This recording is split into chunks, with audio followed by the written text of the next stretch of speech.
bir balık operasyonu yapacağız. Saatimiz 6:32. Son yolumuz var. 70 kilometre. Onu gittikten sonra yarım saat yol yürüyüp tekrar başlayacağız balık işine. Şimdi görüşürüz. Borç falan aldık. Yaklaşık bir yarım saatten fazla daha yolumuz var. Motorla geldik. Güneşimiz doğdu. Şafak doğdu, bazıları çıktı. İlerleyen saatlerde görüşeceğiz. Arkadaşlar balon merkezine doğru şu anda inişteyiz. Güneşimiz doğdu. Hava ısındı. Çok fena soğuk yedik. Arkadaşım yolu iyi bildiğinden önderlik ediyor. Bayağı engebeli bir yol. İniş çok güzel de buranın bir çıkışı var.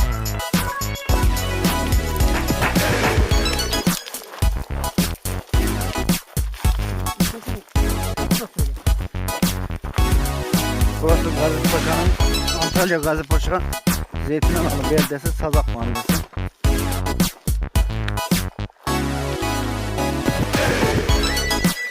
Burada tropikal muzlar var. Deniz o kadar berrak ki her yerini görebiliriz. Hiç kalmıyor. Hadi görüşürüz. Muzları yukarıya katırla çekiyorlar. Yukarıya kadar buradan çıkıyor. Evet arkadaşlar, oltamızı attık, bekliyoruz. Galiba balığı yakaladık. Bakalım.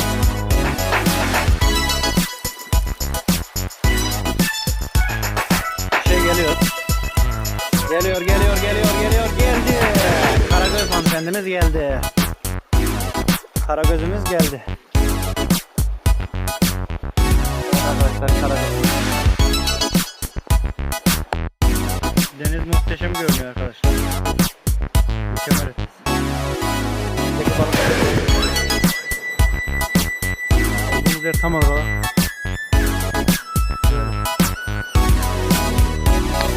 Akdeniz'in en lezzetli balığı barbun. Gayet mükemmel bir şey.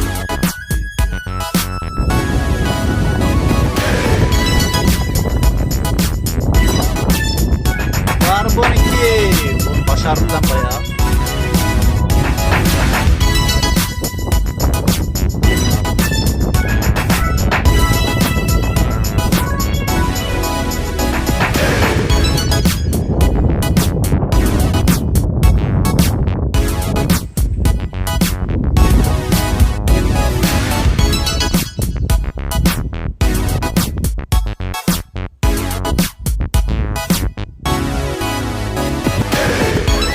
Olay galiba bitti. Saat zaten 5-6 oldu. Bence gitmeliyiz abi. Ne diyor? Krallara dağıttım. Orayı söylemek istemiyorum. Gerçekten iyiydi. Bazı çekimleri yapamadım. Kusura bakmayın. Ama resimleri göstereceğiz size. Gerçekten iyi balık tuttum. Gerçekten.